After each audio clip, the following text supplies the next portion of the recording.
दोस्तों सब्सक्राइब करें हमारे चैनल को और बेल आइकन को प्रेस करके ऑल पर क्लिक करें। आज हम आपको सुनाने जा रहे हैं शस्त्र और शास्त्र के महारथी परशुराम की कहानी। मर्यादा पुरुषोत्तम श्री राम जिनका सादर नमन करते हूँ, उन शस्त्रधारी और शास्त्रज्ञ भगवान परशुराम की महिमा का वर्णन शब्दों की सीमा में संभव नहीं।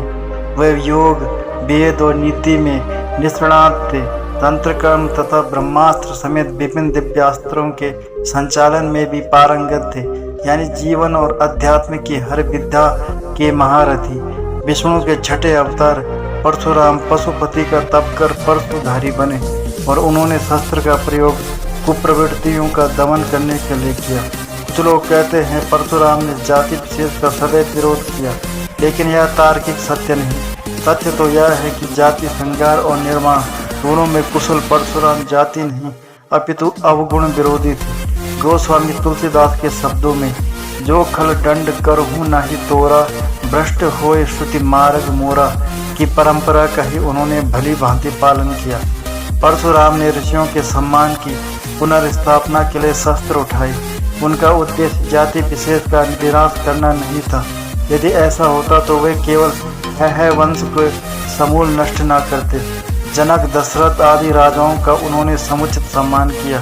सीता स्वयंवर में श्री राम की वास्तविकता जानने के बाद प्रभु का अभिनंदन किया, तो कौरव सभा में कृष्ण का समर्थन करने में भी परशुराम ने संकोच नहीं किया। कर्ण को श्राप उन्होंने इसलिए नहीं दिया कि कुंती पुत्र किसी विशिष्ट जाति से संबंध रखते हैं, वरन असत्य वाचन करने के दंड स्वरूप कर्ण को सारी विद्या विस्मृत हो जाने का श्राप दिया था। कौशल्या पुत्र राम और देवकी नंदन कृष्ण से अगाध स्नेह रखने वाले परशुराम ने गंगापुत्र देवव्रत भीष्म पितामह को न सिर्फ युद्ध कला में प्रशिक्षित किया, बल्कि यह कहकर आशीष भी दी कि संसार में किसी गुरु को ऐसा शिष्य पुनः कभी प्राप्त न होगा। पौराणिक मान्यता के अनुसार अक्षय तृतीया को ही त्रेता युग का प्रारंभ हुआ था। इसी दिन यानी बैसाख शुक्ल तृतीया को सरस्वती नदी के तट पर निवास करने वाले ऋषि जमदग्नि तथा माता रेणुका के घर प्रदोष काल में जन्मे थे परशुराम। परशुराम के क्रोध की चर्चा बार बार होती है, लेकिन आक्रोश के कारणों की खोज बहुत कम हुई।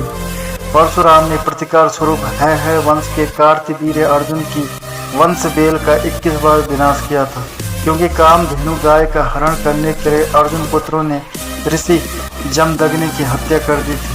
भगवान दत्तात्रेय की कृपा से 1000 भुजाएं प्राप्त करने के वाला कार्तिकीय अर्जुन दंभ से लबालब भरा था। उसके लिए विप्रवत जैसे खेल था, जिसका दंड परशुराम ने उसे दिया। ग्रंथों में यह भी वर्णित है कि सहस्त्रबाहु ने परशुराम के कुल का 21 बार अपमान किया था। परशुराम के लिए पिता की हत्या का समाचार प्रलयातीत था। उनके लिए ऋषि जमदग्नि केवल पिता ही नहीं, ईश्वर भी थे। इतिहास प्रमाण है कि परशुराम ने गंधर्वों के राजा चित्ररथ पर आकर्षित हुई मां रेणुका का पिता का आदेश मिलने पर वध कर दिया था। जमदग्नि ने पितृ आज्ञा का विरोध कर रहे पुत्रों रुक्मवान, सुखेण, वसु तथा विश्वानस को जड़ होने का श्राप दिया, लेकिन बाद में परशुराम के अनुरोध पर उन्होंने दयावश पत्नी और पुत्रों को पुनर्जीवित कर दिया।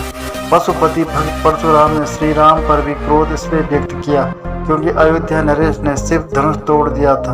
वाल्मीकि रामायण के बालकांड में संदर्भ है कि भगवान परशुराम ने वैष्णव धनुष पर सरसंधान करने के लिए श्री राम को कहा। जब वे इसमें सफल हुए तब परशुराम ने भी समझ लिया कि विष्णु ने श्री राम स्वरूप धारण किया है। परशुराम के क्रोध का सामना तो गणपति को भी करना पड़ा था। मंगल मूर्ति ने परशुराम को शिव दर्शन करने से रोक दिया था। रुष्ट परशुराम ने उन पर परशु प्रहार किया, जिससे गणेश का एक दांत नष्ट हो गया और वे एक दंत कहलाए। अश्वत्थामा, हनुमान और विभीषण की भांति प्रभु स्वरूप परशुराम के संबंध में भी यह बात मानी जाती है कि वे चिरंजीवी हैं।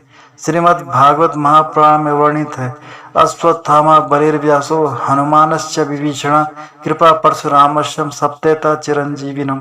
ऐसे समय में जब शास्त्र की महिमा को पुनः मान्यता दिलाने की आवश्यकता है और शस्त्र का निरर्थक प्रयोग बढ़ चला है, भगवान परशुराम से प्रेरणा लेकर संतुलन बनाने की आवश्यकता है, ताकि मानव मात्र का कल्याण हो सके और मानवता त्राही त्राही ना करे।